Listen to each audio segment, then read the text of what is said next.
जलगांव जिले के चोपड़ा में कड़ाके की ठंड का असर दिख रहा है। रात के तापमान में गिरावट से सर्दी, खांसी और श्वसन रोगियों की संख्या अब बढ़ती जा रही है। चोपड़ा उप जिला अस्पताल में रोज 500 से 600 मरीज इलाज के लिए पहुंच रहे हैं और डॉक्टर्स ने ठंड से बचाव की सलाह दी है।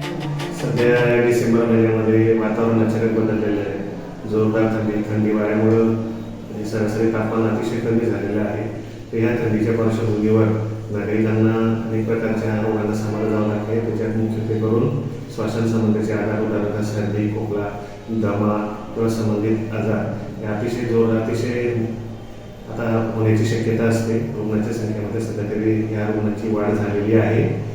तसेच या थंडीच्या पार्श्वभूमीवर सामान्य नागरिकांना एकच सांगू इच्छितो की कुठल्याही परिस्थितीत जर तुम्ही आजारी पडला, तुम्हाला त्रास होत असेल, अंगावर काढायचं नाही आहे, तुम्हाला जवळच्या दवाखान्यात किंवा सरकारी रुग्णालयात दाखवायचं आहे, योग्य ती ट्रीटमेंट घ्यायची आहे, योग्य ती तपासणी करून घ्यायची आहे।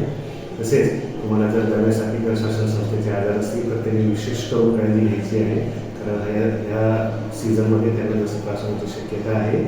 तसेच थंडीच्या आणि कमी तापमानाच्या पार्श्वभूमीवर गरज असेल तरच रात्री वगैरे किंवा मग बाहेर पडायचं आहे।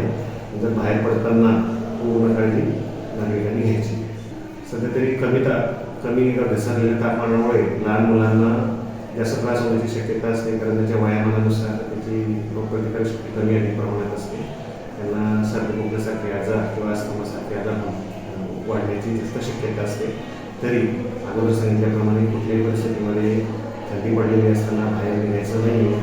जर कधी बाहेर निघायची वेळ आली, अत्यंत गरजेचं आहे, काही कारण नसतं तर त्यांनी पूर्ण काळजी घ्यायची आहे, गरम कपडे घालायचे आहेत। तसेच मास्क, टोपी, स्वेटर वगैरे या गोष्टी व्यवस्थित करूनच मगच बाहेर निघायचं आहे। तसेच तुमच्या घरातील मुलांना जर कधी त्रास होत असेल तर त्यांनी त्वरित दवाखान्यामध्ये दाखवायचं आहे। दादा सध्या ओपीडी किती आहे आपल्याकडे? सध्या तरी 500 ते 600 सरासरी ओपीडी आपल्याकडे आहे आणि जास्त करून श्वसन संबंधित आजाराचे रुग्ण। Bureau report, Lokvahini news, Jalgaon.